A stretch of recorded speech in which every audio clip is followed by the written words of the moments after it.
طیبہ طاہرہ سیدہ دارہ عابدہ زاہدہ راضیہ مرضیہ شہزادی کونین مادر حسین بطول عذرا مریم مفسرہ عظمت بی بی فاطمہ الزہرا سلام اللہ علیہا التر صلوات.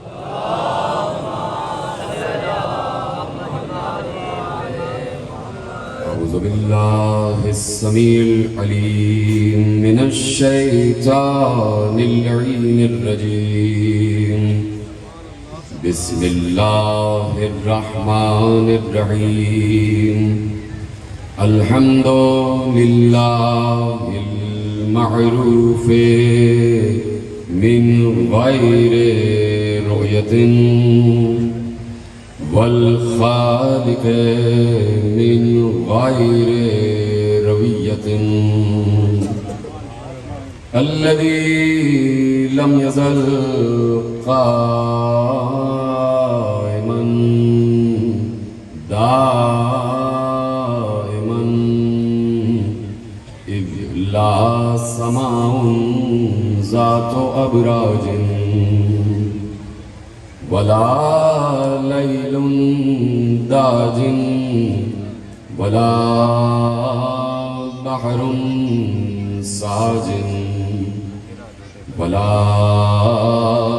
أرض ذات مهاد ولا خلق ذو اعتماد والصلاة والسلام والتحية والإكرام على نبي الرحمة وخازن المغفرة وقائد الخير والبركة ومنقذ العباد من الهلكة سيدنا ومولانا أبي القاسم محمد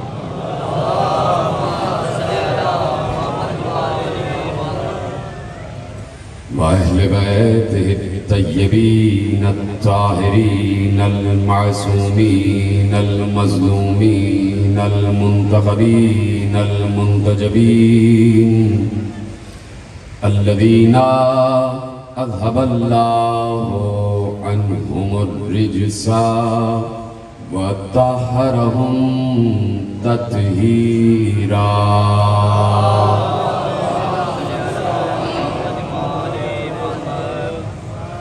أما بعد فقد قال الله سبحانه وتعالى في محكم كتابه المجيد وفرقانه الحميد وقوله الحق.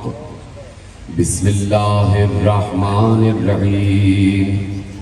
الذين ينفقون في السراء والضراء والكاظمين الغيظ والعافين عن الناس والله يحب المحسنين. صلوات پڑھیں محمد وعلى محمد. 1443 ہجری کے عشرہ ماہ اذا کی مرکزی امام بارگاہ دھوبی گھاٹ فیصل آباد میں آپ حضرات آج چھٹے فرض اعضاء پر بیٹھے ہوئے ہیں اور موضوع گفتگو ہے عظمت و اوصاف امام موسی کاظم علیہ الصلاۃ والسلام.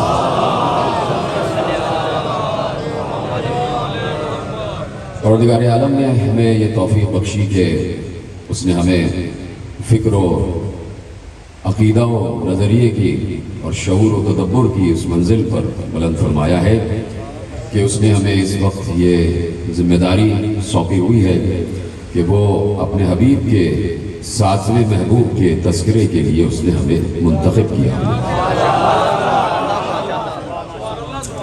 پروردگار عالم جو اس دنیا کا تنہا خالق اور مالک ہے، تو جیسا کہ میں مسلسل عرض کر رہا ہوں کہ اس نے اپنے کسی بھی نمائندے کو، کسی بھی حجت کو، کسی بھی ہادی کو، جسے وہ انسانوں کی رہبری کے لیے اور انسانوں کی ہدایت کے لیے بھیجتا ہے، تو وہ بڑے انتظام و انصرام کے ساتھ بھیجتا ہے اور ان کا آنا بھی ایک معجزہ ہوتا ہے، ان کا آنا بھی ایک معجزہ ہوتا ہے.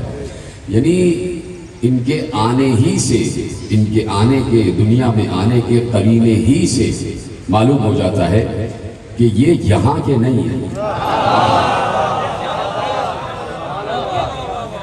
یعنی اس طریقے سے اگر دیکھا جائے تو حضرت آمنہ سلام اللہ علیہا سے لے کر اور ہر معصومین تک، جب بھی آپ کسی معصوم کی والدہ ماجدہ اور والدہ طاہرہ اور والدہ طیبہ اور تقدیس مآب والدہ کے بیان کو آپ سنیں گے تو تقریباً نہیں بلکہ بالکل بات یہ ہے کہ ہر معصومین نے بشمول خاتم الانبیاء کے، میں صرف ایک بیان آپ کے حوالے کر دیتا ہوں، اس پر آپ سب کو منطبق کرتے چلے جائیے کہ جس وقت جناب ختمی مرتبت احمد مجتبیٰ محمد مصطفیٰ صلی اللہ علیہ وآلہ وسلم اس دنیا میں تشریف لائے اور حضرت آمنہ سلام اللہ علیہا کو اللہ نے ان کا ظرف نور قرار دیا، تو اب جناب آمنہ کا بیان خود پیغمبر کے نور ہونے کی طرف اشارہ کرتا ہے. ارشاد فرماتی ہیں کہ جس وقت آثار ولادت ظاہر ہوئے تو جب کوئی معصوم کی ماں یہ کہہ دے کہ جس وقت آثار ولادت ظاہر ہوئے تو وہ ویسے آثار ولادت نہیں ہوتے جیسے ایک عام ماں کے ہوتے. سلامت رہے، سلامت رہے. دیکھیے میں ادباً بڑے ادب کے ساتھ، کیونکہ امہات المعصومین کا تذکرہ ہے، اس لیے بڑے ادب کے ساتھ گفتگو کروں گا اور آپ کو سمجھنا ہے اشاروں، اس لیے کہ جب رسول کی ماں عام ماں کی طرح نہیں ہو سکتی تو رسول کسی عام اللہ کی طرح کیسے ہو سکتا؟ تو اب جناب آمنہ سلام اللہ علیہ ارشاد فرماتی ہیں، جو میں نے ابھی ایک جملہ عرض کیا کہ ان کا آنا عام بچوں کی طرح آنا نہیں ہے. فرماتی ہے کہ جب آثار ولادت ظاہر ہوئے تو یہ آثار ولادت ظاہر ہونا کیسا ہے؟ ابھی میں نے کہا کہ عام بچوں کا آنا اور ان کا آنا بالکل الگ ہے. تو جس وقت، اب میں کیا عرض کروں کہ ظاہر سی بات ہے جب اتنا علم نہ ہو تو مثال بھی چھوٹی ہی سی دی جاتی ہے. آپ مجھ سے زیادہ علم رکھتے ہیں، آپ کے پاس بڑی مثال ہوگی. میں سامنے کی مثال دے دوں، سب دیکھ رہے ہیں کہ یہاں پر کتنے ہی بلب روشن ہیں. تو یہ بلب روشن ہے، جب بٹن بند کر دیتے ہیں آپ تو بلب بند ہو جاتا ہے، روشنی دینا بند کر دیتا ہے، اور جس وقت اس میں کرنٹ دوڑتا ہے تو روشنی باہر آ جاتی ہے، روشنی باہر آ جاتی ہے. اب اس روشنی کے باہر آنے کا طریقہ بالکل الگ ہے، اس لیے کہ یہ نور باہر آ رہا ہے. تو آثار ولادت نور کو ساطع نور کہا جاتا ہے. نور کا ساطع ہونا، اللہ اکبر، نور کا ساطع ہونا. مثلا میں آپ سے ایک سوال پوچھوں کہ میں نے دوسری تقریر میں عرض کیا تھا کہ پیغمبر نے اصحاب کو مخاطب کر کے کہا کہ اللہ نے جو سب سے پہلے جس چیز کو خلق کیا ہے وہ تمہارے نبی کا نور ہے. آپ سنیے گا، اس میں جملہ کیا تھا کہ علامہ جلال الدین سیوطی نے جملہ محفوظ کیا تھا کہ اللہ نے تمہارے نبی کے نور کو اپنے نور سے خلق کیا. تو رسول کا نور اللہ کے نور سے ساطع ہوا ہے. اب جیسے وہاں سے باہر آیا ہے تو یہاں ساطع نور کہا جاتا ہے. یہاں معصومین کا آنا ویسے ہی ہے جیسے پہلو آدم میں حضرت حوا کا آنا. دیکھیے حضرت حوا کا پوری تقریر میں کر چکا، وہ آپ دیکھ لیجئے گا کہ حضرت حوا ان کا کوئی پتلا نہیں بنا. کہیں نہیں ملتا کہ ان کا بھی پتلا بنایا گیا ہو اور اس میں روح پھونکی گئی ہو. جب حضرت آدم نے تنہائی محسوس کی اور ایک بار غنودگی کے عالم میں چلے گئے، سو گئے، تو اس سونے ہی کے عالم میں پروردگار عالم نے جناب آدم کے دائیں پہلو میں حضرت حوا کو رکھ دیا، حضرت حوا کو رکھ دیا. اور جب جناب آدم نیند سے جاگے تو اب پہلو میں جناب حوا کو دیکھ کر خوش ہو گئے کہ کوئی میرا مونس آ گیا، کوئی میرا ہمدم آ گیا، کوئی مجھ جیسا ہی آ گیا. اب وہ جناب حوا سے کہہ سکتے تھے کہ تم مجھ جیسی اور میں تم جیسا. توجہ فرما رہے ہیں. تو اب جناب آمنہ سلام اللہ علیہ ارشاد فرماتی ہیں کہ جیسے ہی آثار ولادت ظاہر ہوئے میرا پورا حجرہ بقعے نور بن گیا. اتنا نور تھا، اتنا نور تھا، اتنا نور تھا. بھائی مصرع تو پڑھتے ہو کہ نور والا آیا ہے، نور لے کر آیا ہے. تو جناب آمنہ نے بتایا کہ نور والا جب آتا ہے تو کس طرح نور لے کر آتا ہے. ایک بار کہا کہ جب مصطفیٰ کو اس دنیا میں آنا تھا تو میرا پورا حجرہ بقعے نور بن گیا. اتنا نور تھا، اتنا نور تھا کہ کچھ دکھائی نہیں دے رہا تھا. جیسے ہی نور چھٹا میں نے دیکھا مصطفیٰ سجدہ رب میں گرے ہوئے ہیں.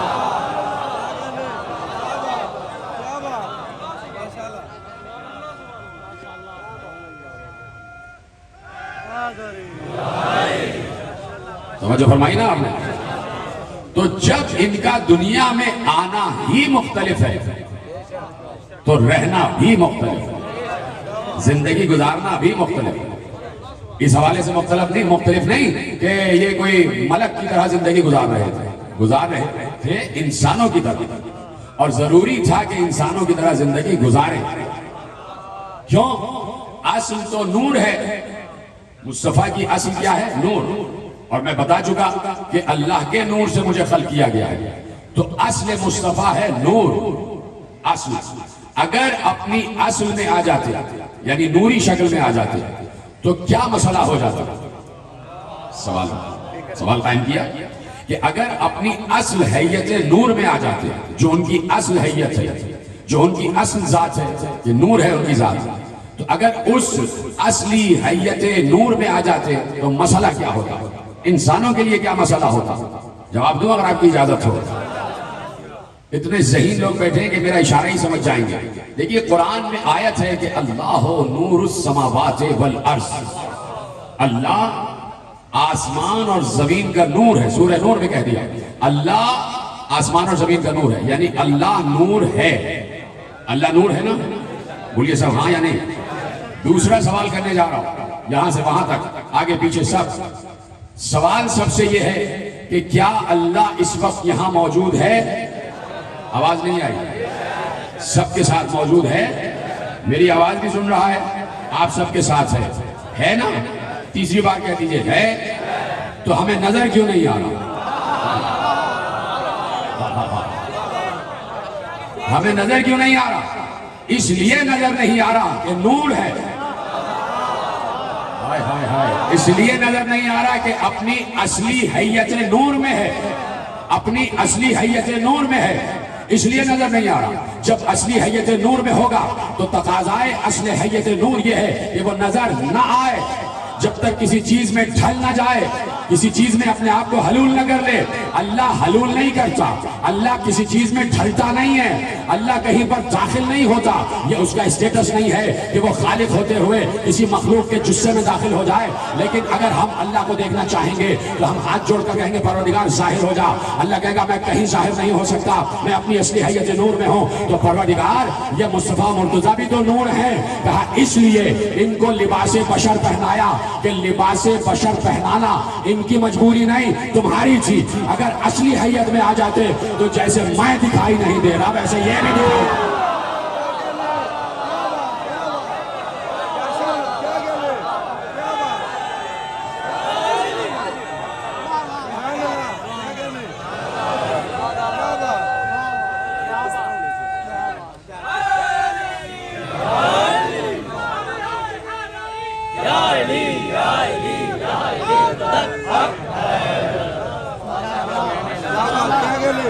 سلامت رہے. تو اب اگر اپنی اصلی حیت نور میں آ جاتے تو میں اور تم انہیں نہ دیکھ پاتے.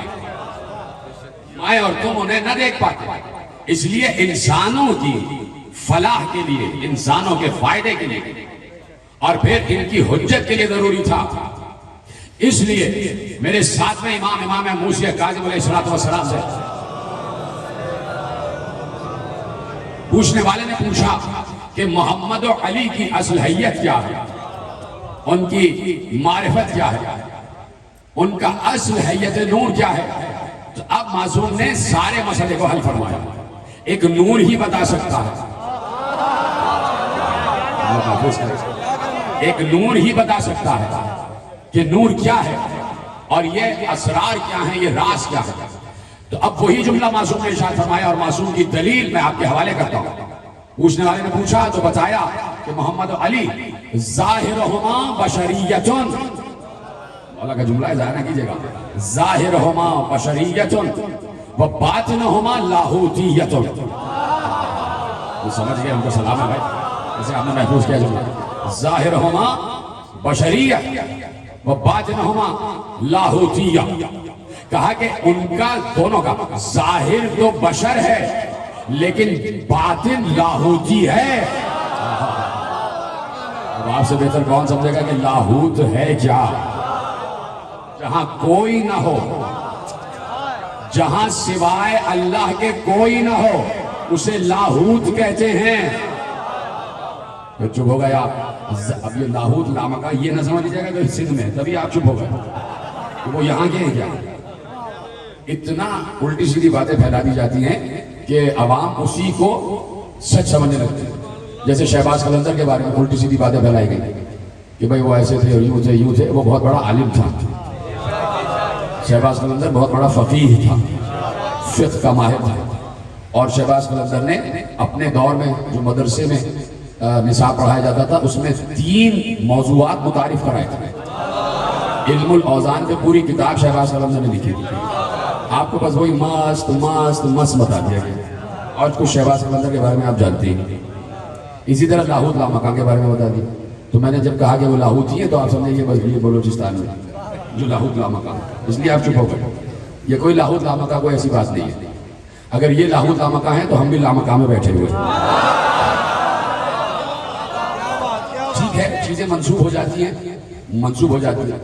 تو میں تو جب سے لاہوت لامکان، میں تو کبھی گیا نہیں، ارادہ تھا جانے کا، لیکن اب میں نے ارادہ ترک کر دیا۔ میں نے ایک ویڈیو دیکھی کہ جب لاہوت لامکان کی سیڑھیوں پہ آپ چڑھتے ہیں تو اس سے پہلے ایک بہت بڑا بورڈ لگا دیا گیا۔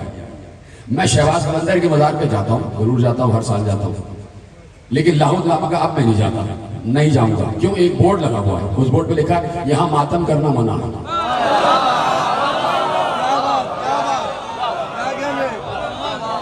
تو ماتم تو آیا ہی لاہوت سے۔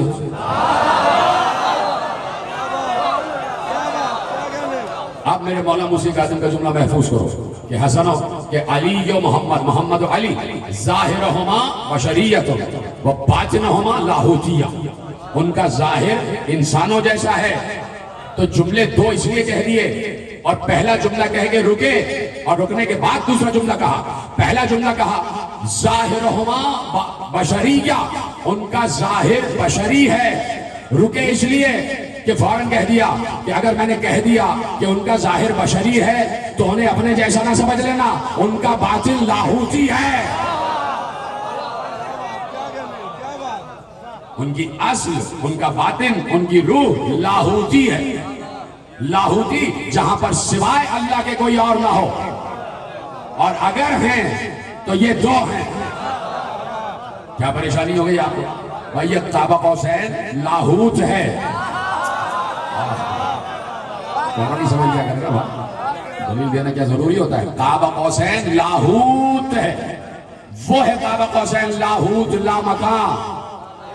قاب قوسین نہ مکان ہے نہ زمان ہے۔ چپ ہو رہا ہے یار، مجھے بہت تیزی سے آگے بڑھنا ہے، آج کئی مراحل طے کرتے ہوئے بڑھنا ہے، لیکن ساتھ ساتھ دیں آپ، میری مجبوری ہے کہ جب بچہ چپ ہوتا ہے تو مجھے رکنا پڑتا ہے وہاں پر۔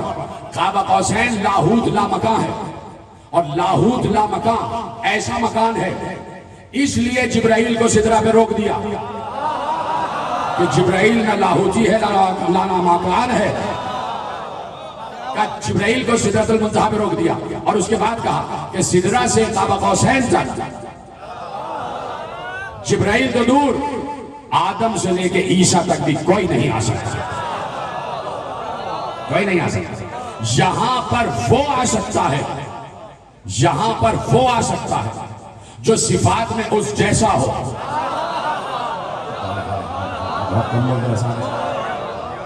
جو صفات میں اس جیسا ہو، جو صفات میں اس جیسا ہو، اور جسے وہ بلا لے تو اس قابل جان کر بلاتا ہے کہ یہ لاہوت کی شدت و حدت و وزن کو بھی برداشت کر سکتا ہے، اور یہ لامکانیت کا وزن بھی اٹھا سکتا ہے۔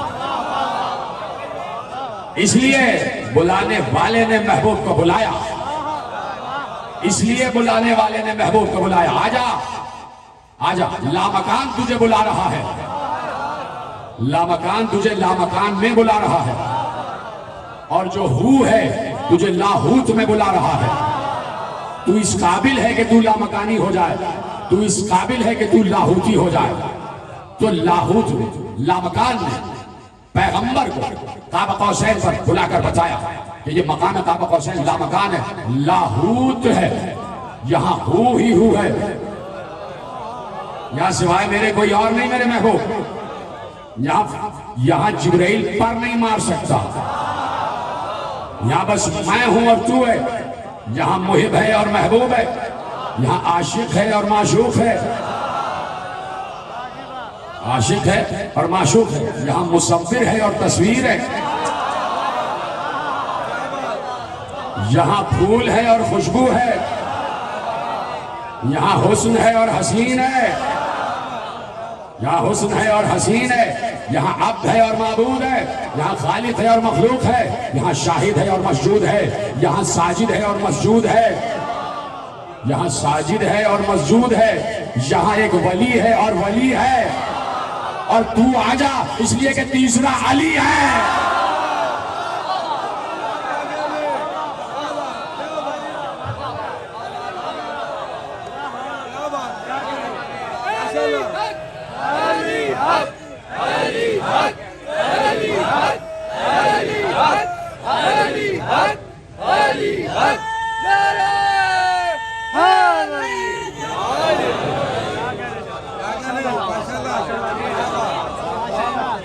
آپ کے کہنے کی وجہ سے میرا یہ وقت صرف ہو گیا، مجھے فوراً اپنے مطلب پر آنا تھا کہ جو آپ لاہوت پر خاموش ہو گئے تھے، تو لاہوت لامکان کہاں ہے؟ قاب قوسین، تو کہا کہ ان کا ظاہر بشری ہے اور باطن لاہوتی ہے، یہ لاہوت لامکان کے ہیں، اپنے جیسا نہ سمجھیں، ظاہر میں تمہاری طرح اس لیے دکھائی دیتے ہیں تاکہ تمہیں نظر آئے، تاکہ تمہیں دکھائی دے، تاکہ تم ان کی بات سن سکو، تاکہ تمہارے لیے وہ آیت حجت قرار پا سکے کہ لَقَدْ كَانَ لَكُمْ فِي رَسُولِ اللَّهِ أُسْوَةٌ حَسَنَةٌ، تم سب کے لیے رسول کی ذات بہترین نمونہ عمل ہے، اس لیے بشری جسے میں آئے ہیں، لیکن آنے نے بتایا نہ ہم ان جیسے نہ یہ ہم جیسے۔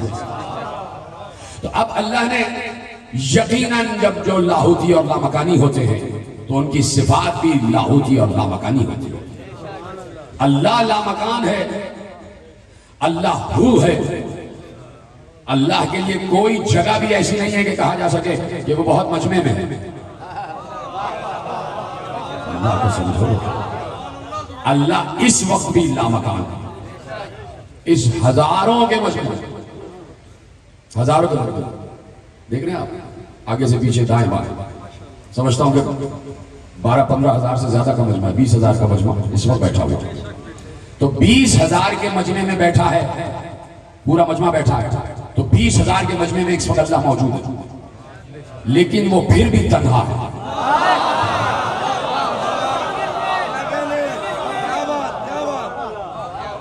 اللہ کو سمجھنا اتنا آسان کام نہیں، وہ پھر بھی ہو کے عالم میں، ہو کے عالم میں، اس لیے کہ اس کے لیے کوئی تغیر نہیں ہے کہ وہ تنہائی سے نکل کے بزم میں آ گیا تو تغیر ہو گیا۔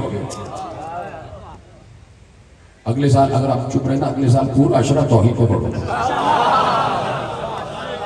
پورا عشرہ، سمجھیں اللہ کو کیا ہے۔ میں آپ کو اپنی بات بتاؤں، میرے احباب بھی جانتے ہیں کہ میں اکثر تنہا جب ہوتا ہوں لائبریری میں تو پڑھ رہا ہوتا ہوں، جب بھی بات توحید کیا جاتی ہے تو میرا تقریباً گھنٹوں جو ہیں اسی میں لگ جاتے ہیں کتاب رکھ کے کہ اللہ کیا ہے، اللہ کیا ہے۔ تو کسی نے مجھ سے سوال کیا تھا کہ قبلہ بات یہ ہے کہ لوگ صحیح تو کہتے ہیں کہ وہ علی کے پیکر میں آ گیا اور یہ ہو، میں نے کہا دیکھیے بات یہ ہے کہ وہ ظاہر ہے کہ اٹھال سکتا ہے، ہر کام کر سکتا ہے، اللہ کل شیء قدیر ہے۔ دیکھیے یہ شامیانے کی چھت ہے اور یہ زمین ہے، اس کے درمیان ایک خلا ہے، خالی ہے، یہ خالی آپ کو دکھائی نہیں دے رہا، خالی ہے تو چاہیے آپ میرے خالی، حالانکہ یہ بھی ایک مخلوق ہے.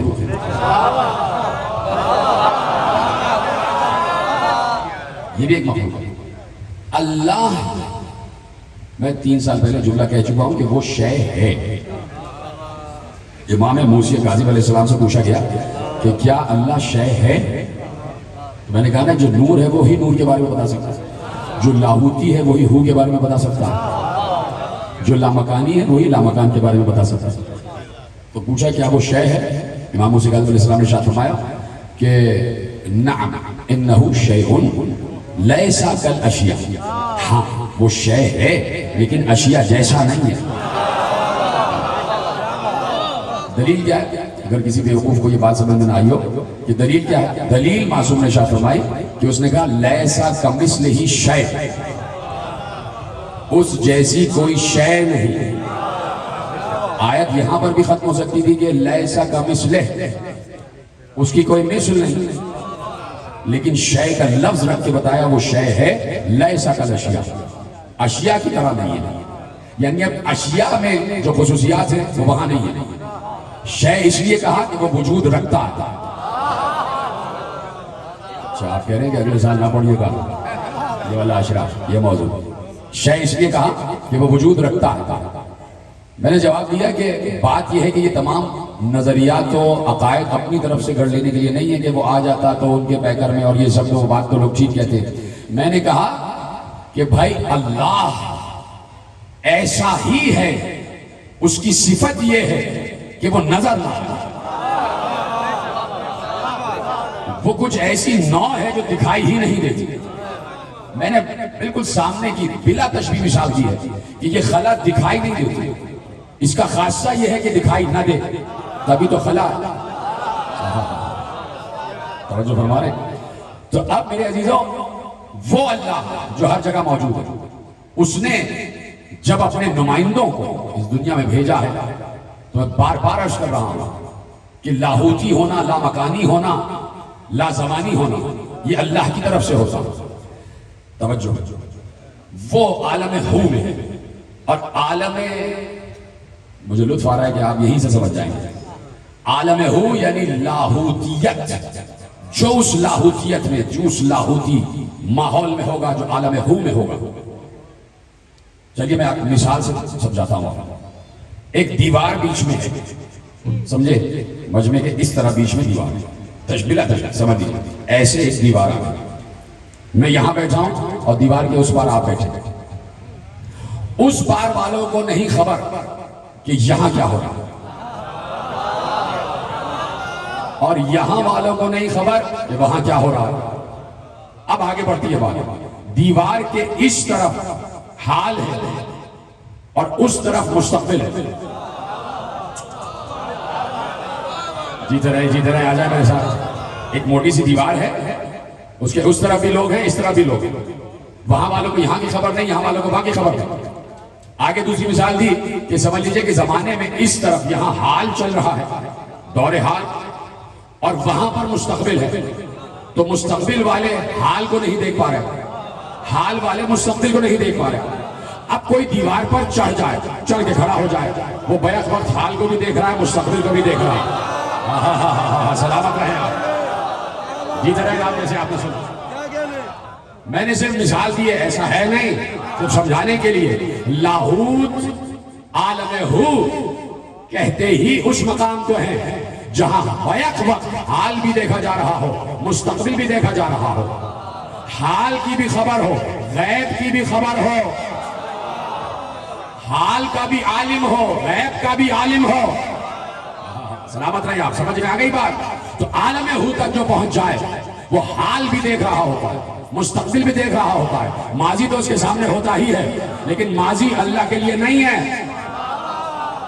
جو عالم لاہوت میں آ جاتا ہے اس کے لیے ماضی کچھ نہیں ہوتا، اس لیے کہ ماضی کا مطلب یہ ہے کہ زمانی ہو جانا، زمانی کی قید میں مقید ہو جانا. تو جو لاہوتی ہے وہ حال بھی دیکھتا ہے، مستقبل بھی دیکھتا ہے، وہ علم حال بھی رکھتا ہے، علم غیب بھی رکھتا ہے. لیکن قرآن نے ارشاد فرمایا، بات آگے بڑھ رہی ہے. قرآن ارشاد فرماتا ہے عالم الغیب فلا یظہر علی غیبہ احدا. وہ عالم غیب ہے، وہ کسی پر اپنے غیب کو ظاہر نہیں کرتا. اللہ کا کہا ہوا اٹل ہے، اٹل. جب اللہ نے کہہ دیا تو کہہ دیا. اس نے کہا ہے کہ میں اپنا غیب کسی پر ظاہر نہیں کرتا، لیکن مزاج قرآن یہ ہے کہ جہاں لا ہے وہاں الا ضرور ہے. یہ میرا جملہ ہے اور میں بار بار عرض کرتا ہوں، مزاج قرآن یہ ہے کہ جہاں لا ہے وہاں الا ضرور ہے. لا الہ الا اللہ. جہاں لا ہے وہاں الا ضرور ہے. قل لا اسألکم علیہ اجرا الا المودۃ فی القربى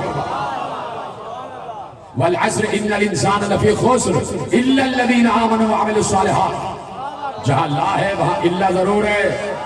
جہاں لا ہے وہاں الا ضرور ہے. تو یہاں سورہ جن میں ارشاد فرمایا عالم الغیب فلا یظہر علی غیبہ احدا.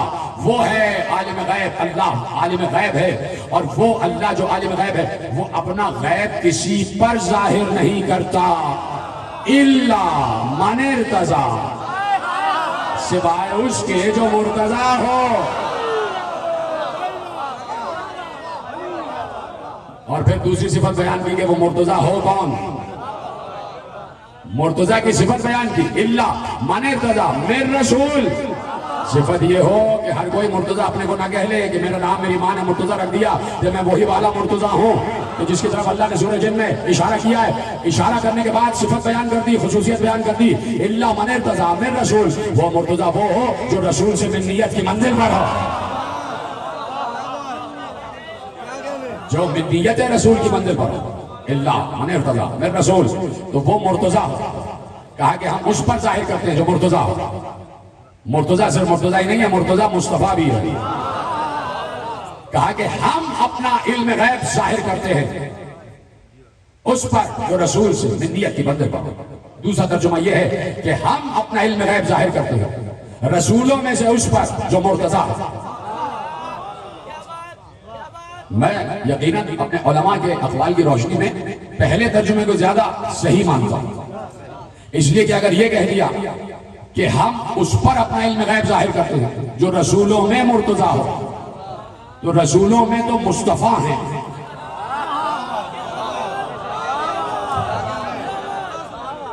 رسولوں میں مرتضی کوئی نہیں، مصطفیٰ. آپ کہیں گے یہاں مرتضی کا لفظ تو معنی کے معنوں میں استعمال ہو رہا ہے، منتخب کے معنوں میں استعمال ہو رہا ہے. تو جب منتخب ہی کے معنوں میں استعمال ہو رہا ہے تو لفظ مصطفیٰ کیوں نہیں استعمال ہوا؟ پتہ نہیں کہاں بیٹھے بھائی. اس لیے کہ جب انبیاء کے لیے کہا تو کیا کہا؟ ان اللہ اصطفیٰ آدم و نوحا و آل ابراہیم و آل عمران علی العالمین. آدم کو مصطفیٰ کہا، نوح کو مصطفیٰ کہا، آل ابراہیم کو مصطفیٰ کہا، آل عمران کو مصطفیٰ کہا. تو سارے انبیاء تو مصطفیٰ ہیں. تو اگر کہہ دیا کہ رسولوں میں مرتضی، تو پھر غدیر کا کیا کریں گے؟ نعوذ باللہ. کیا آپ مرتضی کو رسول مانیں گے؟ بھائی مصطفیٰ پر تو نبوت ختم ہو گئی. توجہ فرما رہے ہیں آپ؟ بات آگے بڑھائی جائے. اب ارشاد فرمایا اور بڑی صراحت کے ساتھ ارشاد فرمایا کہ ان سے کہہ دیجئے کہ میرے پاس اللہ کے خزانے نہیں ہیں، میرے پاس اللہ کے خزانے نہیں ہیں. ولا اعلم الغیب، اور نہ میں عالم غیب. اے نبی ان سے کہہ دیجئے کہ میرے پاس غیب کے میں نے تم سے یہ نہیں کہا. قل لا اقول لكم عندي خزائن اللہ. ان سے کہہ دیجئے کہ میں نے تم سے یہ نہیں کہا کہ میرے پاس غیب کے خزانے ہیں. ولا اعلم الغیب، اور نہ میں نے یہ کہا ہے کہ میں عالم غیب. ولا اقول لكم انی ملک، نہ میں نے یہ کہا ہے تم سے کہ میں ملک ہوں، فرشتہ ہوں. کہا کہ میں تو صرف اس کا اتباع کرتا ہوں جو وحی آ جائے. ان اتبع، میں تو اتباع اس کا کرتا ہوں الا ما یوحی الیہ، جو مجھ پر وحی آ جائے. یعنی میرے پاس جو کچھ بھی ہے وہ وحی کے تحت ہے. لوگوں نے یہاں سے ایک فکر عکس کر لی کہ دیکھیے پیغمبر تو کہہ رہے کہ میں عالم غیب نہیں ہوں، اور آپ لوگ کہتے رہتے ہیں کہ عالم غیب عالم غیب عالم غیب. آپ شرک کرتے رہتے ہیں اور آپ اس قرآنی آیت کے عقیدے کے خلاف بات کرتے ہیں. تو اب اس آیت پر غور کرو. اللہ اپنے رسول سے یہ کہلوا رہا ہے کہ آپ یہ کہہ لیجئے کہ میں نے یہ نہیں کہا کہ میرے پاس خزائن خدا ہیں، میں نے یہ نہیں کہا کہ میں عالم غیب ہوں، میں نے یہ نہیں کہا کہ میں فرشتہ ہوں. میرے پاس جو کچھ بھی ہے وہ وہی ہے. تو پیغمبر بتا رہے ہیں کہ اگر میرے پاس علم غیب نہیں ہے, میں ملک نہیں ہوں, خزائن اللہ نہیں ہوں, تو میں درخت سے یہ کیسے کہہ رہا ہوں کہ اڑتا ہوا آ جا؟ میں چاند کو 2 ٹکڑے کیسے کر رہا ہوں؟ میں سورج کو واپس کیسے پلٹا رہا ہوں؟ تو یہ کہنے کا مطلب یہ ہے کہ جو کچھ بھی ہے, خدا کے لیے جملہ سمجھے گا, پیغمبر یہ بتانا چاہ رہے ہیں کہ جو کچھ بھی میرے پاس علم غیب ہے, علم ہے, ظاہر ہے, باطن ہے, اخلاق ہے, سیرت ہے, کردار ہے, معجزات ہیں, اختیار ہے, اقتدار ہے, تصرف ہے, جو کچھ بھی ہے وہ میرا ذاتی نہیں ہے, اس کا عطا کیا ہوا ہے. سلامت رہیں آپ جیسے سنا ہے. تو اب علم غیب, اور یہیں سے بات آگے بڑھ رہی ہے, لیکن بات آگے بڑھے اس سے پہلے سے 5 منٹ آپ کے لینا چاہتا ہوں کہ توجہ ہے, بات شروع کی جائے. سلامت رہیں آپ سب کے سب, سلامت رہیں. خدا آپ کے چہروں کو, آپ کے وجود کو نظر بد سے محفوظ فرمائے. اور جہاں جہاں لوگ اس وقت بیٹھے ہوئے تقاریر سن رہے ہیں, مجلس اعزا میں شریک ہیں, جس طریقے سے بھی شریک ہیں, پروردگار ان سب کے گھروں کو اپنی رحمتوں برکتوں کی سائے میں لے, آسمانوں سے ہم سب پر اپنے رزق کے دروازے کھول دیں. تو بات آگے بڑھا رہا ہوں میں کہ عالم الغیب فلا یظہر علی غیبہ احدا الا من ارتضی من رسول فإنه يسلك من بين يديه ومن خلفه رصدا ليعلم ان قد ابلغ رسالات ربهم واحاط بما لديهم واحصى كل شيء عددا. کہا کہ ہم اس پر اپنا غیب ظاہر کرتے ہیں کہ جسے ہم چن لیتے ہیں, جسے ہم مرتضی قرار دیتے ہیں, اور وہ مرتضی وہ ہو کہ جو رسول سے منیت کی منزل پر ہو, رسول سے منیت کی منزل پر ہو, رسول سے منیت کی منزل پر ہو. رسول سے منیت کی منزل کا مطلب یہ ہے کہ ایک بار پیغمبر نے جو آیتیں ارشاد فرمائی, سورہ فاطر کی آیتیں مسلسل پڑھ رہا ہوں کہ اللہ نے رسول سے منیت کی منزل کا اظہار کیا اور کہا کہ ثم اورثنا الکتاب الذین اصطفینا من عبادنا, ہم نے اپنی کتاب کا ہمارے وارث ایک مصطفیٰ نہیں, اس مصطفیٰ جیسے کئی مصطفیٰوں کو بنایا. تو اب منیت رسول دیکھو کہ کہاں کہاں تک جا رہی ہے. پہلی منزل تو یہی ہے کہ کوئی سورہ برات لے کر چلا تو ایک بار جبرائیل پیغمبر پر نازل ہوئے اور کہا یا رسول اللہ, اللہ کہتا ہے کہ یہ سورہ یا تو آپ خود لے کے جائیں یا وہ جائے جو آپ سے منیت کی منزل پر. اس وقت علی کو بھیجا سورہ برات دے کے, بتا دیا علی منیت کی منزل پر ہے, علی من ہے. ایک بار حسن مجتبیٰ کو کانے پہ اٹھا کے لائے, حسین کو کانے پہ اٹھا کے لائے, کہا نوازوں سے اتنی محبت ہے کہ کبھی کانے پہ بچھاتے ہیں, کبھی 2 زانوں پہ بٹھاتے ہیں, کبھی ممبر پہ بیٹھ کر دونوں کو دائیں بائیں بچھاتے ہیں, کبھی نماز کے سجدے میں ہوتے ہیں تو پشت پر بچھا لیتے ہیں. یہ کیا بات ہے, نوازوں سے اتنی محبت؟ کہا نوازیں نہیں ہیں, یہ میری منیت پر ہیں. یہ نوازے نہیں ہیں, یہ میری منیت پر ہے. الحسن منی وانا من حسن, الحسین منی وانا من الحسین. کہ یہ نوازے نہیں, یہ میری منیت پر ہے, منیت پر ہے. تو رسول نے یہی بتایا. اگر صرف علی کو کہہ دیتے کہ یہ میری منیت پر ہے, اگر صرف علی کو کہہ دیتے یہ میری منیت پر ہے, تو رسول اور علی ایک دور میں بھی ہیں. اور پھر یہ بات ہو جاتی کہ جب رسول چلے گئے تو منیت علی کے پاس ہے, اور جب علی چلے گئے تو کس کے پاس؟ اس لیے حسن اور حسین کا بتانا ضروری تھا کہ میری منیت رکے گی نہیں. کہ میری منیت رکے گی نہیں, اس لیے کہ کتاب کی وراثت نہیں رکے گی. میرا ساتھ دے, اس لیے کہ نہ مائک میرا ساتھ دے رہا ہے اور نہ میرا گلا میرا ساتھ دے رہا ہے. میں آہستہ آہستہ جملے آپ کے حوالے کر رہا ہوں, لیکن یاد رکھیے کہ جملہ آپ کو ویسے سننا ہے جیسے آپ اصول کرتے ہیں. کہا میری منیت نہیں رکے گی. کیوں؟ اس لیے کہ قرآن نے کہا کہ وراثت قرآن نہیں رکے گی. تو اب جملہ سے اتنا سا ہے کہ بھائی یہ بات تو سمجھو کہ سورہ فاطر کی آیت پڑھی کہ ثم اورثنا الکتاب الذین اصطفینا من عبادنا, ہم نے اپنی کتاب یعنی قرآن کا وارث اپنے مصطفیٰ بندوں کو بنایا ہے. تو اب اگر بچے سے بھی پوچھا جائے, کسی مسلمان بچے سے بھی پوچھا جائے کہ قرآن آج زندہ ہے یا نہیں ہے, قرآن آج زندہ ہے یا نہیں ہے, تو بچہ بھی کہے گا قرآن زندہ ہے. تو اب مانو نا, جب قرآن زندہ تو وارث قرآن بھی زندہ.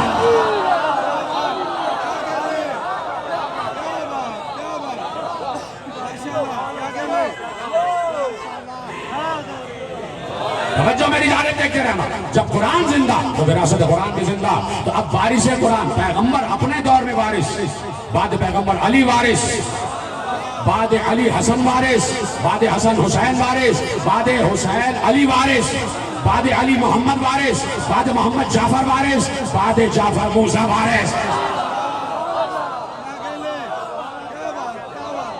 موسیٰ کاظم وارث قرآن ہے. موسی کاظم بارش قرآن ہے. تو اب اگر موسی کاظم اگر نہیں یقینا موسی کاظم بارش قرآن ہے, اپنی جگہ 7واں بارش قرآن ہے, 7واں محمد ہے, 7واں مصطفیٰ ہے, 7واں مرتضیٰ ہے, مرتضیٰ کا بیٹا ہے, حسین کا بیٹا ہے. تو اب قرآن کہہ رہا عالم الغیب فلا یظہر علی غیبہ احدا. آج یہ آیت زندہ ہے یا نہیں؟ آج آیت زندہ ہے نہیں؟ بولیے ہاں زندہ ہے نا آیت. آج بھی آیت زندہ ہے, آیت منسوخ نہیں ہو رہی. دور رسول میں آیت آئی تو کہا عالم الغیب فلا یظہر علی غیبہ احدا الا من ارتضی من رسول. وہ عالم غیب ہے, وہ اپنا غیب کسی پر ظاہر نہیں کرتا سوائے مرتضیٰ کے. تو اس دور کا مرتضیٰ رسول. چلیے آپ کی بات مان لیتے.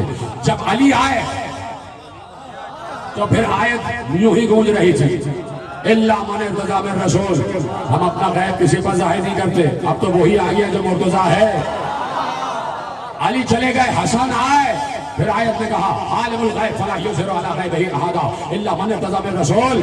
تو قرآن کی آیت نے کہا آج قرآن زندہ ہے تو آج کا مرتضیٰ حسن ہے. تو ہم نے علم غیب حسن کے حوالے کر دیا. جملے جوڑتے جائے نا. حسن کے دور میں علم غیب قرآن نے کہا حسن کے پاس ہے. حسین کے دور میں قرآن نے کہا حسین کے پاس علم غیب ہے. علی زین العابدین کے دور میں قرآن نے کہا علی بن حسین کے پاس علم غیب ہے. محمد باقر کے دور میں قرآن نے کہا یہ ہے مرتضیٰ. جعفر صادق کے دور میں قرآن نے کہا جعفر ہے مرتضیٰ. موسی کاظم کے دور میں بھی تو قرآن کی آیت زندہ تھی. عالم الغیب فلا یظہر علی غیبہ احدا الا من ارتضی من رسول. وہ عالم غیب ہے, وہ اپنے غیب کو کسی پر ظاہر نہیں کرتا سوائے اس کے کہ جو مرتضیٰ ہو رسول سے ہو. رسول سے ہو. جملے بھی دے چکا, حدیثیں بھی سنا چکا. ربیع الابرار علامہ جار اللہ زمخشری کا پورا جملہ آپ کے حوالے کر دیا 3 دن پہلے کی تقریر میں, کہ انہوں نے کہا کہ پیغمبر نے کہا ہؤلاء الذین امر اللہ بمودتہم, یہ 14 وہ ہیں جن کی مودت کا حکم اللہ نے دیا. تو انہی 14 میں بیچ کا 7واں موسی کاظم جو ہے نا, درمیانہ ہے نا بھائی, بیچ کا محمد ہے, اوسط محمد ہے. ادھر ساتھ ادھر ساتھ, ٹھیک ہے. تو اپنے دور پر علم غیب اللہ کہہ رہا ہے ہم نے اس نمائندے کو عطا کیا, اس نمائندے کو عطا کیا. تو اب اس نمائندے کو ثابت کرنا ہے کہ میں ہی اس آیت کا مصداق, نہیں اس آیت کا مصداق.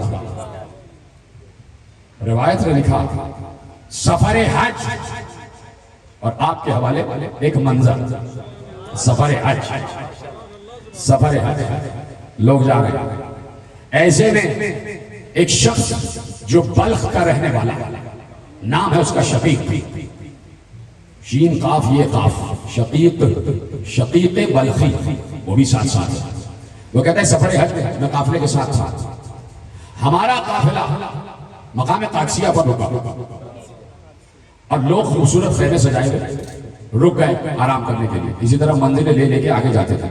کہتا ہے میں اپنی سواری سے اترا اور لوگوں کی خوبصورت خیموں اور چھولداریوں کو دیکھ رہا تھا کہ کتنے خوبصورت خیمے لگے ہوئے ہیں اور لوگ یہاں تیاریاں کر رہے ہیں. ایسے میں نے ان خیموں سے الگ ایک مصلی دیکھا جس پہ ایک خوبصورت نوجوان بیٹھا ہوا ہے.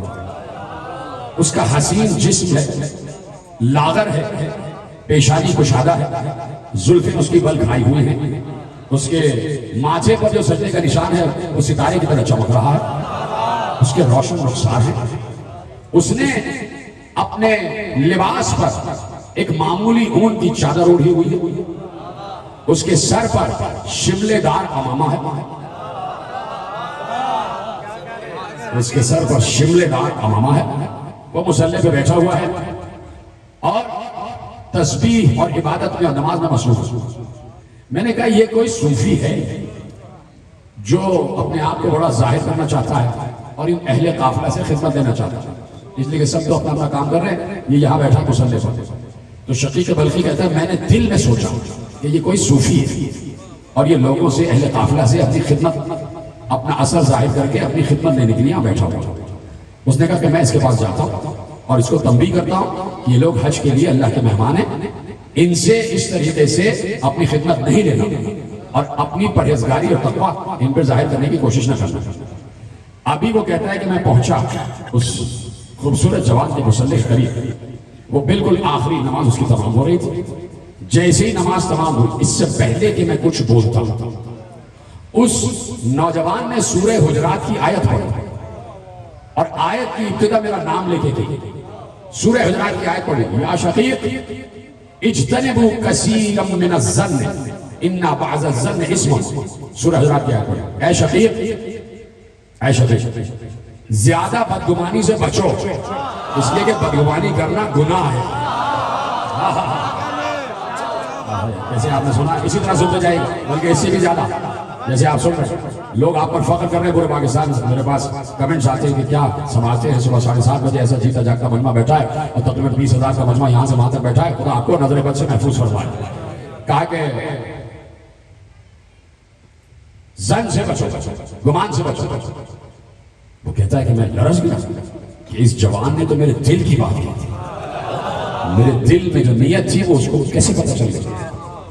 کہتا ہے کہ میں ابھی اسی پریشانی، اسی حیرت میں تھا کہ وہ جوان اٹھا، مصلی لپیٹا اور چلا گیا. اتنی دیر میں قافلہ بھی لپٹ چکا تھا، قافلہ آگے بڑھ گیا. ہم ایک اور مقام پر، مقام خبر پر جا کر رکے اور میں اس جوان کو تلاش کرنے لگا کہ میں اس سے ملوں، یہ اس سے معذرت کروں، اس سے معافی چاہوں کہ میں نے تمہارے بارے میں غلط سوچا. میں اس سے عفو درگزر کی درخواست کرتا ہوں. میں نے دیکھا دور پہاڑی پر ایک اونچی سی چٹان ہے. مجھے اچانک وہ جوان وہی نظر آیا اور وہی ویسے ہی مصلی بچھا کے بیٹھا ہوا تھا. میں آگے بڑھا، اس سے پہلے میں نے اس سے معافی مانگا. اس نے پھر قرآن کی سورہ توبہ کی آیت پڑھی.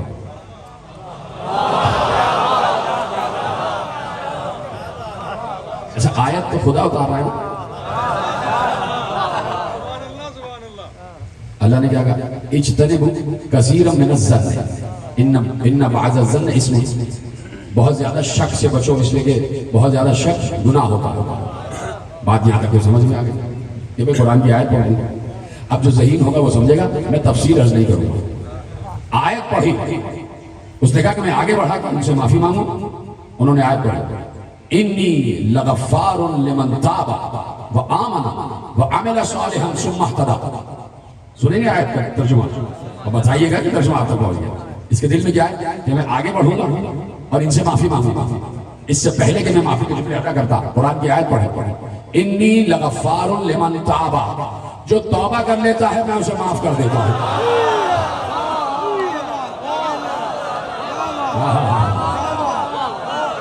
یہ آپ سلامت ہیں، اللہ آپ کی سماعتوں کو نظر بد سے محفوظ کرنا. انی لغفار لمن تاب وآمن وعمل صالحا ثم اهتدى. جو توبہ کر لیتا ہے میں اسے معاف کر دیتا ہوں. پھر اس کے بعد وہ ایمان لائے، عمل صالح کرے اور ہدایت پا جائے. انی لغفار لمن تاب. میرے دو احباب میرے ساتھ دے دیا، یہی کافی ہے. ٹھیک ہے، آپ بھی سمجھ گئے لیکن بتا نہیں رہے. وہ کہتا ہے کہ میرا دل لرز رہا تھا کہ یہ تو میری ہر بات کو جانتے ہیں، میرے دل کی کیفیتوں کو جانتے ہیں. اسے یہ پتہ ہی نہیں کہ اس دور میں جو آیت ہے کہ عالم الغیب فلا یظہر علی غیبہ احدا، یہ وہی مرتضیٰ تو ہے. یہ طرح سلامت ہے جیسے آپ نے سنا. یہ وہی مرتضیٰ تو ہے کہ جو اللہ کی طرف سے حاصل کیے ہوئے علم کا اظہار کر رہا ہے. اور اظہار اس لیے ضروری ہے کہ بتائے اس دور کا محمد میں ہی ہوں، اس دور کا محمد میں ہی ہوں. وہ کہتا ہے کہ میں پھر محو حیرت تھا اور نہ معلوم کیا ہوا کہ میں وہیں کھڑا تھا. میری نظر ذرا سا ادھر ہوئی، اب جو پلٹ کر دیکھا وہ جوان غائب تھا، مجھے نظر نہیں آیا. قافلہ آگے بڑھ گیا. پھر ہم منزل زوالہ پر رکے اور اب میں نے شدت سے اس جوان کی تلاش کی کہ وہ نوجوان مجھے نظر آئے تو میں اس سے باتیں کرنا چاہتا ہوں، میں اس سے پوچھنا چاہتا ہوں. پھر اچانک میں نے دیکھا کہ دور ایک کنواں ہے. اس کنویں کے دہانے پر وہ جوان کھڑا ہوا، اس کے ہاتھ میں ایک ڈول ہے. اس نے پانی نکالنے کے لیے ڈول کنویں میں ڈالا.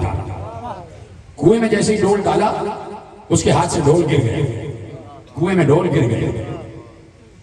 اللہ اکبر. امام کا ہر کام حکمت کے تحت ہوتا ہے. یقین اس منزل پر رکھنا اپنا. امام کا ہر کام حکمت کے تحت ہوتا ہے، اس لیے کہ امام مفترض الطاعت ہے. پچھلے سے پچھلے سال میں نے اشرا پڑھا تھا آل ابراہیم کا ملک عظیم پر. اس میں نے بتایا تھا کہ آل ابراہیم کا ملک عظیم ہے مفترض الطاعت ہونا. کائنات کی ہر شے پر ان کی اطاعت واجب ہے. تو یہ ڈول بھی تو ان کا مطیع ہے. پھر گرا کیسے؟ حکمت امامت، حکمت عصمت کے تحت کا ڈول ہاتھ سے گرا، کنویں میں نیچے گر گیا۔ اس جوان نے آسمان کی طرف دیکھ کر کہا پروردگار تو میرا پالنے والا، میں جب بھوکا ہوتا ہوں تو کھانا کھلاتا ہے، میں جب پیاسا ہوتا ہوں تو پانی پلاتا ہے۔ پروردگار میرے پاس اس وقت یہی ایک ڈول تھا، وہ گر چکا ہے، یا اللہ کیا ہی اچھا ہو کہ تو میرا ڈول واپس کر دے۔ بڑا تم اللہ اللہ اللہ اللہ اللہ ہو اللہ ہو، یا اللہ مدد یا اللہ مدد یا اللہ مدد کہتے رہتے ہو، اس کو کہتے ہیں یا اللہ مدد، یہ ہے یا اللہ مدد۔ امام نے کہا یا اللہ مدد، پروردگار میرا ڈول واپس کر دے۔ تو شقیق بلخی کہتا ہے میں لرز گیا، اس لیے کہ میں نے خود دیکھا کہ کنویں کا پانی اوپر آنا شروع ہوا۔ ایسے سنیں گے تو ختم کر دوں گا بھائی۔ کنویں کا پانی اوپر آنا شروع ہوا اور بالکل کنویں کے دہانے کی سطح پر پانی آیا اور سامنے ڈول رکھا ہوا تھا، پانی کی سطح ڈول تھا۔ اس جوان نے ڈول بھرا اور ڈول بھر کے ایک جانب چلا گیا، اس نے پانی پیا۔ میں پیچھے پیچھے دیکھ رہا تھا کہ کیا ہو رہا، اور میں محو حیرت تھا، میرے دل میں اس کی محبت بڑھتی جا رہی تھی، بڑھتی جا رہی تھی، میں متاثر ہوتا جا رہا تھا، میں جذب کشف کی منزل پر آ رہا تھا۔ پھر میں نے دیکھا تھوڑی اونچی ایک چٹان پر وہ چڑھ گیا، اس نے پانی پیا، پانی کی پینے کے بعد اس نے مٹھی میں مٹی اٹھائی اور وہ مٹھی کی مٹی اس نے ڈول میں پانی میں ڈالی، پھر اٹھائی پھر ڈالی، پھر اٹھائی پھر ڈالی، اس پانی کو اس نے مٹی سے گھولا۔ میں دیکھ رہا تھا کہ ڈول ہے اور اس میں وہ مٹی کو پانی سے گھول رہا ہے، گھول لیا، میری طرف دیکھنا بھائی، کھولا تو اس کے بعد اس نے اس پانی کو پینا شروع کیا۔ مٹی اس میں گھول لی اور وہ پیا۔ میں آگے بڑھا، میں نے سلام کیا، اس نے جواب سلام دیا۔ میں نے کہا کہ اللہ نے جو نعمات، جن نعمات سے آپ کو نوازا ہے، اس میں سے مجھے کچھ مجھے بھی عطا ہوتا، کیا یہ اچھا ہے کہ یہ جو آپ پی رہے ہیں مجھے بھی دے دیں؟ کہا کہ اے شفیق، اللہ کا ہماری طرف مسلسل نعمات کا نزول ہوتا ہے، چاہے وہ نعمات ظاہری ہوں چاہے نعمات باطنی ہوں۔ اب جملہ سنیں گے، فَأَحْسَنَ ظَنَّكَ بِرَبِّكَ، پتہ نہیں یہ جملہ پہنچے گا نہیں۔ کہا کہ اللہ کا ہماری طرف نعمات کا مسلسل نزول ہوتا، وہ مسلسل ہم پہ اپنی نعمتیں نازل کرتا ہے، نعمت ظاہر نعمت باطن۔ پھر جملہ کہا فَأَحْسَنَ ظَنَّكَ بِرَبِّكَ، اے شہید اپنے رب کے بارے میں ہمیشہ اچھا ہی گمان رکھا کرو۔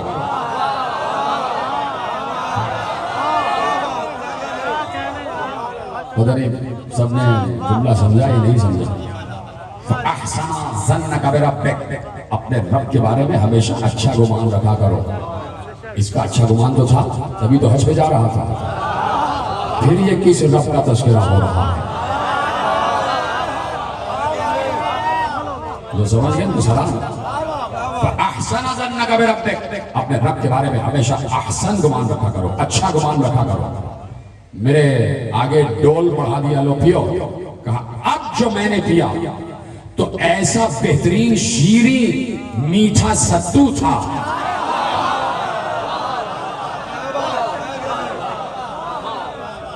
ایسا شیریں اور بہترین ستو تھا، کہا ایسا ستو میں نے زندگی میں کبھی نہیں پیا تھا، اور جب میں نے پیا تو مجھے 1 مہینے تک نہ پیاس لگی نہ بھوک لگی۔ 1 مہینے تک نہ پیاس لگی نہ بھوک لگی۔ کہ نوجوان اٹھا اور آگے چلا گیا، قافلہ آگے بڑھ گیا، پہنچ گئے بیت اللہ الحرام، ہر عمل انجام دینے لگے۔ میں نے اس نوجوان کو دیکھا کہ وہ ہر عمل ایسی خضوع و خشوع سے کر رہا ہے، ایسا لگتا تھا وہ اللہ کو دیکھ رہا ہے۔ اس نے طواف کیا، اس نے سعی کی، اس نے نمازیں پڑھی، اس نے تسبیحات پڑھی۔ اس کے بعد میں نے اسے دیکھا کہ وہ آب زمزم کے بقعے کے پشت پر میں وہاں پہنچا۔ میں نے پھر سلام کیا، جواب سلام ملا، لیکن ان کے ساتھ بہت سے لوگ تھے اور وہ بیت اللہ کے دروازے پر چلے گئے۔ جب باہر نکلے تو میں نے دیکھا ان کے تو بہت سے غلام ہیں، ان کے پاس بہت سے جانور بھی ہیں، وہ سارے جانور قربانی کے لیے لائے تھے۔ اپنا لباس تبدیل کیا، بہترین لباس زبطن فرمایا. وہ آگے بڑھ گئے. میں نے کسی سے پوچھا یہ ہیں کون؟ کہا یہ عالم آل محمد ابو ابراہیم ہے. عالم آل محمد ابو ابراہیم ہے. تو میں نے کہا میں سمجھا نہیں، تفصیل بتاؤ. تفصیل بتاؤ. کہا یہ موسیٰ ابن جعفر ابن محمد ابن علی ابن الحسین ابن علی ابن ابی طالب ابن عبد المطلب کا شجرہ رسول سے تعلق رکھتے ہیں، وارث رسول سے. اور یقیناً میں ہوتا تو یہ بھی کہہ دیتا یہی تو وہ علم غیب رکھنے والے ہیں جسے اللہ نے مرتضیٰ کہا ہے. ہم اور آپ ہوتے تو پھر مدح کرنا شروع کر دیتے. بولیے ہاں یا نہیں؟ پھر ہم منقبت پڑھنا شروع کر دیتے. یہ تو وہ ہیں جن کی یہ قرآن میں کہا ہے وَالْقَاظِمِينَ الْغَيْظَ وَالْعَافِينَ عَنِ النَّاسِ وَاللَّهُ يُحِبُّ الْمُحْسِنِينَ. ہاں ہمارے بندوں میں ایسے بھی ہیں جو ہماری طرح جلال کو ضبط کرنا جانتے ہیں اور ہماری طرح انسانوں پر عافیت ہیں، اور اللہ محسنوں کو پسند کرتا ہے. یہ ہمارے محسن ہیں. بڑا جملہ آپ نے ایسے کہا محسن سے واللہ یحب المحسنین، اور اللہ محسنوں سے محبت کرتا ہے. تو یہی تو بتا رہا ہے کہ یہ کاظم وہ ہے جس سے ہم محبت کرتے ہیں. یہ کاظم وہ ہے جس سے ہم محبت کرتے ہیں. ختم ہو گئی بات. میں کیا کروں گا، جلدی سے وقت گزر جاتا ہے. کہ یہ کاظم بھی وہ ہے جس سے ہم محبت کرتے ہیں. توجہ فرما رہے ہیں نہیں فرما رہے؟ ایک حدیث قدسی میرے ذہن میں آ گئی، وقت ہے نا آپ کے پاس؟ یہ کاظم بھی وہ ہے جس سے ہم محبت کرتے ہیں. تو اب اللہ نے حدیث قدسی میں ارشاد فرمایا. حدیث قدسی بھی اللہ کی طرف سے نازل ہوتی ہے کہ پیغمبر ان سے کہہ دو. حضرت ابو ہریرہ سے بھی روایت ہے اور حضرت ابو بشیر سے بھی روایت ہے کہ ائمہ نے ارشاد فرمایا. وہاں رسول سے یہ حدیث ملتی ہے جا کے کہ رسول نے کہا، اور اس کے بعد ہر امام نے کہا لا یزال عبد یتقرب الی بالنوافل حتی احبه فاكون انا سمعه الذي يسمع به وبصره الذي يبصر به ولسانه الذي ينطق به وقلبه الذي يعقل به. ختم ہو گئی بات. اللہ کہتا ہے کہ جب میرا بندہ تنہائی کی عبادتوں کی سرگوشیوں کے ذریعے میرے قریب آ جاتا ہے تو میں اس سے محبت کرتا ہوں. تھک گئے شہداء؟ جب تنہائی کی عبادتوں کے نوافل کے ذریعے جب میرا بندہ میرے قریب آ جاتا ہے تو میں اس سے محبت کرتا ہوں. اللہ کیا کہہ رہا ہے کہ میں محسنوں سے محبت کرتا ہوں. جس سے اللہ محبت کرے اسے دیتا کیا ہے؟ تو اللہ کہہ رہا ہے یہ موسی کاظم بھی میرا محسن ہے تو اب میں اس سے بھی محبت کرتا ہوں. اور حدیث قدسی کیا کہہ رہی ہے؟ جب میں اپنے بندے سے محبت کرتا ہوں تو میں اس کی دیکھنے والی آنکھ بن جاتا ہوں، سننے والا کان بن جاتا ہوں.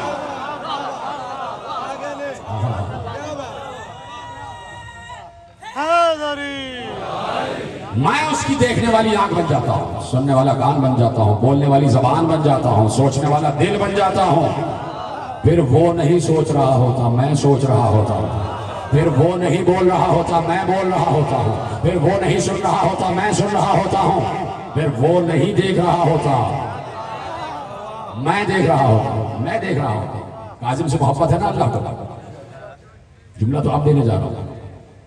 دیکھیے ہم نے اب تک سنا کہ علی ید اللہ ہے، علی عین اللہ ہے.